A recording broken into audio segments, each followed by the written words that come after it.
কংগ্ৰেছে প্ৰথম তেওঁলোকে এটা টকা সংগ্ৰহ কৰি আছে 3 কোটিৰ পৰা 5 কোটি টকালৈ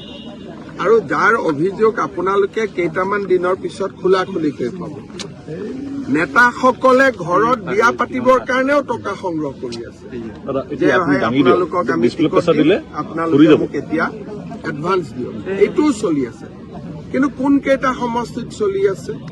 22ৰ পৰা 23টা আমাৰ মিয়া সমাজৰ দুৰ্ভাগ্য যে তেওঁলোকে কংগ্ৰেছক ভোটো দিব লাগে টকাও দিব লাগে আপোনালোকে বুজি পাব তেওঁলোকৰ দুৰ্ভাগ্য ভোটো দিব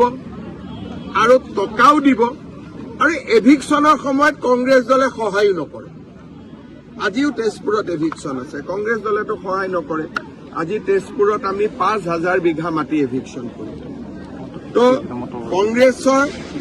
সমাজৰ মই দুৰ্ভাগ্য বুলিয়ে কওঁ যে তেওঁলোকে কংগ্ৰেছক টকাও দিব লাগিব ভোটো দিব লাগিব আৰু কংগ্ৰেছ তেওঁলোকৰ বিপদৰ সময়তো তেওঁলোকৰ লগত নাথাকে